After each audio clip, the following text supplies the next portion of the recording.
let's get to know our new intern, Micah Elliott. If you're running a business and still dealing with clunky payments or high fees, you need to talk to Lewis Edmond with ExplorePay. He helps local businesses simplify payments, get paid faster, and keep more of what they earn. Whether it's in-store, online, or recurring billing, Lewis makes it seamless. Reach him directly at 803-722-8823 or lewis.edmond@explorepay.com. That's ExplorePay, smarter payments for growing businesses. 1, 2, 3, come on!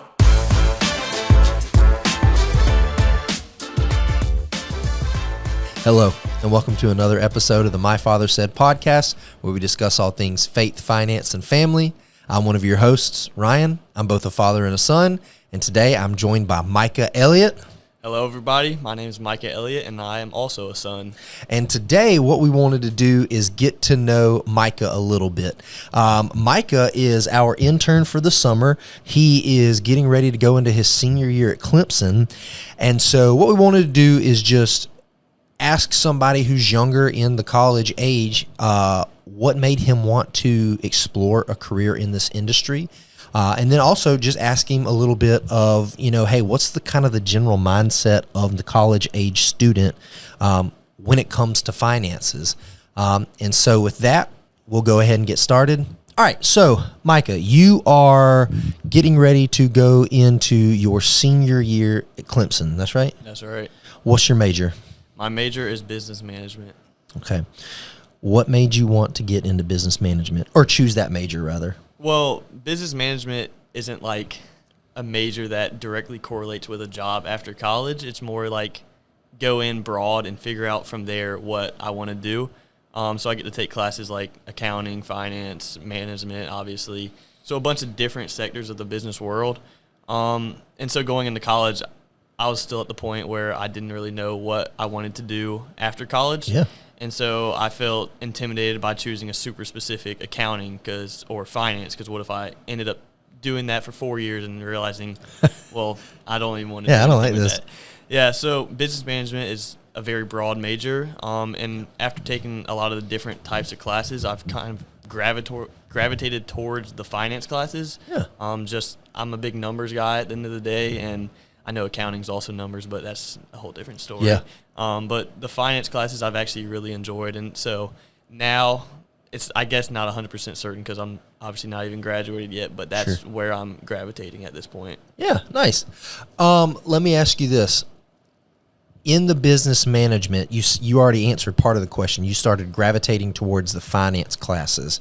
Was there a certain type of class that you were like, I hate this, I want nothing to do with it, and you were just like, you try to avoid those classes altogether? Accounting. Dude, yes. Okay, so there was a brief moment when I was in college that I was I think I was a finance major or something like that, and I took one accounting class, and I was like, never again. Like, if this is what I've got to do to get into this industry that I'm in now, I don't want any part of it. So I switched to communication. There you go. So it works. Yeah, I don't know if you remember debits and credits and all that. That was I rough. remember I wasn't good at it. Yeah, I remember that's that. right. That's funny. All right. So you're gravitating towards the finance. Obviously, you're interning here. Let's back up a little bit. What made you want to go to Clemson? Where are you from? What did you do up until the point where you graduated, and then how'd you end up at Clemson? Yeah, so I'm actually from here, Columbia, South Carolina, the heart of the Gamecock country, but that was never the case for me and my family. My granddad went to Clemson, my dad went to Clemson, my older brother just graduated from Clemson this past spring, and then I have, 4 first cousins at Clemson and like 4 second cousins, third, whatever. So it's Holy just cow. like the Elliott legacy, I guess, to go there. Y'all are keeping Clemson afloat. Yeah, literally. So I didn't even apply anywhere else except Clemson. Nice. It was either that or under a bridge at this point. But yeah, that's how I ended up at Clemson. Grew up as a very sports oriented family. My dad pushed me and my brother really hard in those areas. Gained a lot of, of the person I am today based on the lessons that were taught through that. Yeah. Went to Dreer High School out in Columbia, played baseball, a little bit of basketball. I was kind of just ready to get out of high school. It wasn't like my favorite time of my life, to be honest. So it's been a great change going to Clemson. Yeah. Good. Yeah. Good. So when you when you started at Clemson, did you go in as a business major, business management, or were you like undecided when you went in? No, so I actually went in as a construction science and management major. I don't even know if you knew that. No. Yeah. It was kind of at the point where, like, applying to college, and I was like, Mom, I don't know what I want to apply for. She was like, well, you grew up and you loved Legos. That was your favorite toy growing up, so why don't you go into, like, construction, because that translates. Yeah. And I was like, okay, whatever. I'll go into construction. And then I did, like, an internship during the school year last year, and it was like I started on January, like, 11th or something like that, and my first day of work, it was like, well, obviously you get to get there at, like, 6:30 or 6, whatever. It's, like, still pitch black outside.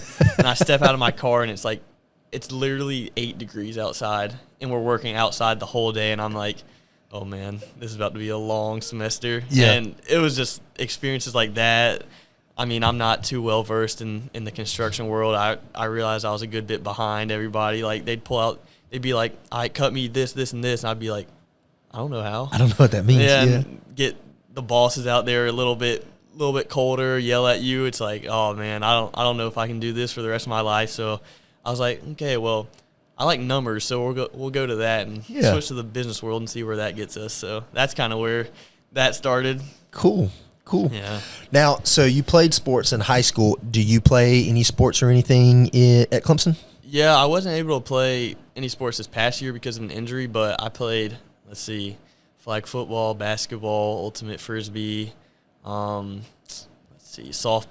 Oh, nice, yeah. Staying active, yeah. Good. And as much as I don't want to bring this up, I will. You're pretty good at golf, right? I am. That is something I've been able to get a lot better at since college. All right. What's your I don't even know, what's your Handicap. score? Your handicap, yeah. I'm like a 7 handicap. So that does not mean I shoot 7 over consistently, but like the way the handicap system works is it takes 8 of your best last 20 rounds, and then averages those. So, yeah. Unbelievable. Yep. Yeah. I hate golf. I have so many people have told me that I'm in the wrong industry to not like golf, but I really don't. I'm not good at it, and so I'm happy for you. Yeah. I am so bad at golf. I do not like it. That's where all the connections are made out in the course. Right. Yeah. So, oh, good. Yeah. That's good. All right. So let's pivot a little bit. You got into the management. You like numbers. You're gravitating towards the finance classes. Obviously, you're considering a career in this industry because you're interning with us this summer. Do you think right now the average college student is thinking about finances as much as you are or in the same way, or would you say that you're probably one of the minorities when it comes to finances? I would say I'm in the minority. I think one thing that would make a big difference is whether, like, parents pay for college or not. Because one of my roommates is, like, on his own. Like, he just files his own taxes and all that. And I'd say he's well-versed. Like, he's saving up. He's not going out and spending all this money right now. And he actually knows what it's like to, like, be on your own. Yeah. But then there's the opposite side of the spectrum where, everything's paid for and you go in and your parents give you money to go eat and give you money for groceries, gas, and you haven't even lived on, like, your own penny ever. Yeah. And the least of your worries is, where am I going to get, like, my next meal? Yeah. And so I think there's a lot, especially at Clemson, a lot of people that are not focused on their finances. Yeah. How old are you? 21. 21. Yeah. So it's refreshing to hear that from a 21-year-old and being able to, like, have that perspective on it and stuff. Because, I mean, I'll be honest, when you and I have had this conversation, I grew up watching my dad in this industry. So he's been doing this as long as I've been alive. So I've had like, I'm not going to say a leg up, but like it was just more in the forefront, right? You know, the conversations about finances and the thoughts about finances and stuff. I had that going into college, and I still don't think that I was very serious about it. Like I knew to save money and I knew how to budget and I knew how to do that. But, I probably wasn't where you were at 21. So that's good. That's good. And I think that is the vast majority of college students, like you're saying, especially if they didn't have to pay for it. Yeah. So, okay. What made you want to intern with a financial advising firm for the summer? Well, like I said, I don't like going into this school year. I guess I kind of didn't know what I wanted to do with my life until now, obviously gravitating towards finance. Mm-hmm. But discussing that with like my parents, like I said, I'm a big numbers guy and I like to like talk to people and be a people person. Yeah. And finance is a great way to blend both those character qualities. And then let's see, I guess it was spring, I just reached out to maybe 6 Christian financial advising firms in the area of Columbia because I wanted to be home this summer. And Ryan, actually, you were the one who, I think you were actually the only one who responded, to be honest. I don't remember any other interviews. And you just hopped on a phone call, and from the very beginning, it didn't really feel like an interview. It was more just like getting to know me. And I don't know, I appreciated that because I didn't want to just be, just another applicant, which I am. But sure. Yeah. Didn't want to just be treated that way. And then you were just like, yeah, you can even come in and shadow if you want or do all this. And then I came in December and shadowed for a day, and we just hung out here and had fun. And you showed me what like some of your day-to-day looks like. And I was like, well, that's definitely an environment that I would want to spend my summer at. So that's nice. kind of what got us here. Good, man. Yeah. Good. So I know, you've got a whole another year at Clemson before you're done, and we haven't even, been doing the internship super long here. But is it safe to say when you graduate, you're gonna try and find a career somewhere in the advising, industry in some way? I would say that's a safe bet. Yeah. Yeah. Good, man. Good. That'll be exciting. Yeah. That's good stuff. Gotta pass those Series 7 yeah, exams. yeah. So for those of you that don't know, like we were saying, we Micah's interning with us, and so one of the things we did, and we've done this with interns and people who think that they've wanted to do this, get them to go and take like practice exams for the Series 7 or just like read a page out of one of those books, and it's like a foreign language every time. So it's always fun. So Micah did that today. He took a practice exam. So that's exciting. 40. I wasn't going to tell him what you made. It's okay. Yeah, Micah made a 40. So, that's good. Yeah, no.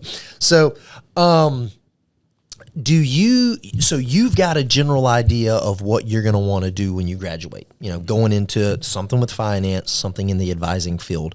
Do you think most people in college going into their senior year know what they're going to do when they graduate?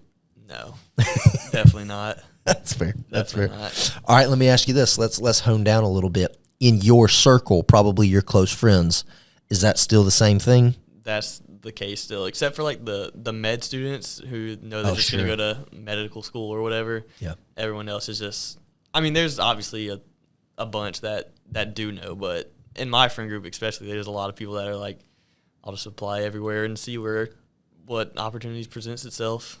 All right, now let me ask you this. Are those some of the same ones that their parents are paying for college? Yes, definitely. But there's also, yeah, a lot of them are, yeah. Yeah. Okay. No, that tracks. That tracks. That's good. Let me ask you this, since we are talking about the finance situation. Do you think college is still financially worth it today? I guess it depends on what you want to go into after college. Because, you look at Tim, he didn't go to college, right? Right, yeah. And then, like, you did go to college, but you went for a completely separate thing than finance. Yep. So, I mean, obviously for like doctors who have Sure. to go to 10 years of schooling or whatever, it's necessary. But then like one of my roommates he's studying he's studying psychology, but he wants to go be a lawyer, which after that it's law school. It's Yeah. not like undergrad really matters for that. So honestly, I guess it's probably like I don't know. I guess it just depends what you want to go into, but Sure. I think it also what a lot of employers look at is that you did get a degree from somewhere, and that means you sat down for 4 years and were dedicated enough to get passing grades in all your classes and are able to work hard. Well, I mean, a lot of people just cheat these days. It's actually crazy. It's with AI, it's getting out of hand. It's annoying because I'll sit in classes and like ethically take tests, and then I'll get not way worse, but worse grades than people who sit next to me, and I'll literally like see them like cheating on the test. It's pretty annoying, but yeah. So I would say kind of just depends on what you want to do after college. That's fair. Yeah, no, I'd agree with that. I think by and large, college in general has gotten very expensive, and this is not a stab at college, but a lot of people don't know what they want to do, and then they go and spend all this money on like a college degree. But I would completely agree with you. If you're going to go be a doctor, if you're going to go be a lawyer, if you're going to go do something where you just have to get an undergrad degree, then it makes perfect sense for you to go and do that. I think a big part of it too is that a lot of, at least my parents had like a crazy good college experience, and that's where they met a lot of lifelong friends and learned lessons, obviously.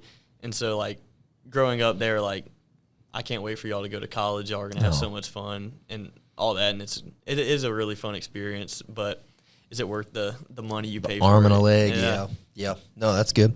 All right, so speaking of your parents, tell us a little bit about your family. I know you talked about your mom and your dad, and you've talked about your brother. What do they do? What are they like? Any other siblings?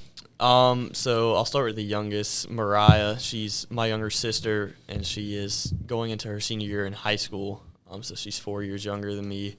And she's a little bit of a unicorn of the family. She's not super into sports. She's actually like, she's a horseback rider and a dancer. So she's not like, it's probably weird for my dad coming off me and my brother Josh, who he's like coaching hard and can actually like yell at when we mess up and get on us for all that. And then it's Mariah who's like, well, like it's kind of up to her whether she performs well at her races and stuff like that. And then my older brother Josh, he just graduated from Clemson, and we were super competitive in high school.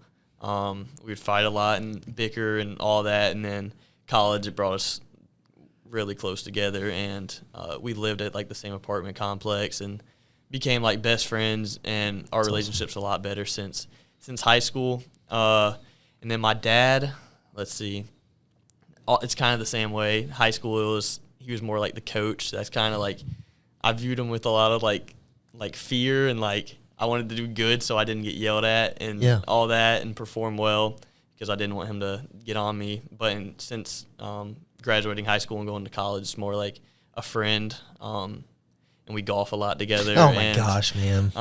It's more of a tender relationship now. And then my mom's just kind of always been the, oh, you're good, honey. Like, I would be all mad coming home from a game I didn't play well in, and the last thing I wanted to hear was, you're good, honey. Like, you did so good. You did so good. Yeah, but she's always been that way. Yeah. So, yeah. Oh, that's fun. Now, your brother just graduated from Clemson. Mm-hmm. What's he going to do for work? He graduated with civil engineering.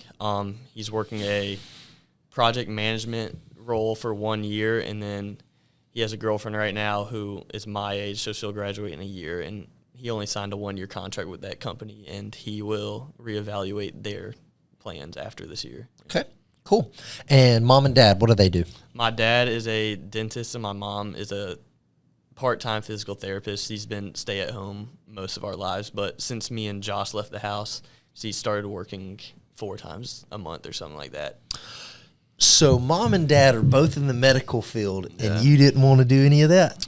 No. My dad always kind of wanted me to go into dentistry, which it would have been a really easy option for me because I could have. Well, the schooling would not have been easy, but Sure. after I did all that, I could just work for him and then eventually taking over the business or whatever. So it would have been a really easy path. Physical therapy, I guess, would have been fun, but it was just, I don't know, I was never passionate about it in any way. And all that schooling that's 10 plus years of college plus years. So it would have been a lot for something that I wasn't like super passionate about. Yeah. That makes sense. Same thing with your brother. Is that why he did civil engineering instead? Yeah. Our granddad was a civil engineer, and he was always kind of interested in the stuff that he did. But yeah, I think he kind of just did it because he was good at math, and that was like a go-to thing. Sure. Yeah. All right. So is there any hope for your sister to take over the dentistry business? There's not. She's also picking a unique career path. Well, she's going to try to, but she's going to try to go to college for like equine business or something like that. Like horse business? Yeah. No kidding. Yeah. So I really don't know what that's going to look like or why you need to go to college for that, which is going back to your last question. But, she's going to go have a fun time at Clemson, I guess. She's going to Clemson for that as well. Yeah. Clemson has an equine business program. Yep. That is wild. Yeah. I didn't know that was a thing. Nope. That's good. Okay. All right. So that's where you are. That's what you're doing. You're working through. Going to do an internship. Likely going to end up in the advising field. Where do you see the future going in finance in the world? I'd like your personal opinion.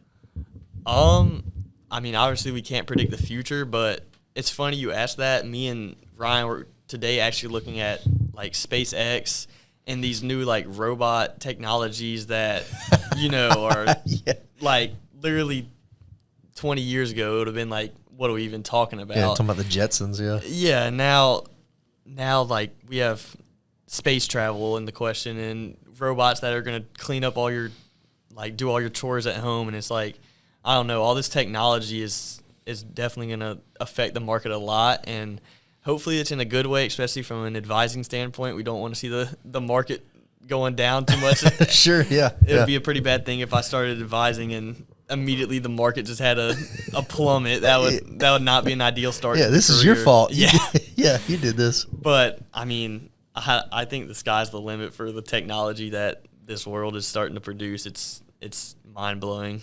Yeah. That's good. Does that answer your question, Scott? Thank you. Scott says thank you. Yep. Good job. All right. Any final thoughts before we move on? I don't think so. Okay, great. So for those of you who are listening, you've heard this question before. Micah's going to be hearing it for the first time. But since this is a podcast about faith, finance, and family, what is the single best piece of advice you ever got from your father? So part of my story is I've had a couple knee surgeries and a lot of like health, physical issues with my body, which is pretty frustrating as someone who likes to stay active and play sports. And I would say through all that, that's probably been like the lowest point. And so I guess that's the time where I remember most, like the things that I was told that I remember and that stick with me. And I mean, it's kind of cliche, but just that like this life is temporary and we're not here on this earth to have fun and play sports and make money and all that. And we can honor God by doing all that, but that's not the whole reason we're here. And to press forward and look towards the goal of being with Jesus one day. It's kind of like a cliche Christian thing to say, but when you go through those trials and those hard times, clinging to that truth is like one thing that definitely stuck with me and got me through some of those hard times. Yeah, no, that's awesome. That's really good. If you're comfortable sharing, that's great. If not, we can cut this part out. But are you comfortable sharing like some of the health stuff you've had with your knee and all that? Yeah. Okay. So in high school's sophomore year, so it was around COVID time, 2020. I basically what the doctors think is I played or like overworked my knee so much and played basketball and all that too much that the blood stopped flowing to my knee, and basically a part of my knee, a piece of it chipped off and was just floating around in my knee. And it kind of, the moment it chipped off was at basketball practice. I actually just made the varsity basketball team, and it was the first week of practice, and I came down from a rebound and my knee just like popped, and it was crazy swollen, and then went in and there was just a piece of my bone floating around in there. And so had to have surgery, which they took part of the knee that was floating around and screwed it back in basically. And that was 7 months of recovery where I was just, not able to play sports, just watching all my friends like compete at the high school level. And then 7 months passed and my knee started bothering me again. And we went in and they were hoping just like maybe one of the screws was loose or something like that. And the surgery had just completely failed, and I had to, get the bone in the screws taken out and then get someone else's knee, so a bone graft put into my knee. And so that was a whole thing where there's, on top of the 7 months, another 8 months of recovery. Jeez, to where, I was just doing the same thing. It felt like deja vu of just going through that time again, which was pretty frustrating. So I didn't get to so I missed basically my whole end of freshman, sophomore, and beginning of junior year, just like on crutches or recovering from those. And then recently I've been having some knee pain over the last 8 months at college, and been unable to not unable, but if I were to do it, it would make my knee hurt more, knee pain. And basically we were kind of just giving it time to heal and seeing what would happen, and just found out some recent news that I'm going to have to go get another surgery, or basically the same one that took someone else's knee and put it in mine, and have it done again if we're going to get rid of that pain. So that's going to be happening in the next few months as well. So got some advice to cling on to these coming months. Yeah, and so that's why you were saying, this life is temporary, and the goal is not to make money and have fun and play sports down here. It's to honor the Lord and stuff. And you're literally at 21 walking through all of that, those trials and stuff. So that's that does sound cliche, but then for someone who's sitting in your seat, that's it's very true, right? So. Yeah. Okay, well, thank you for sharing, man. Yeah, I appreciate that. So, guys, thank you for tuning in. This has been another episode of the My Father Said podcast. Again, I am with Micah Elliott. He is our intern. If you guys have questions, if you want to meet him, please let us know. He'll stick his head in if you come to a meeting, or if you're, you just want to reach out via email or phone, please do so. He'd love to talk to you. But with that, I'm Ryan. This is Micah, and we will see you guys next time.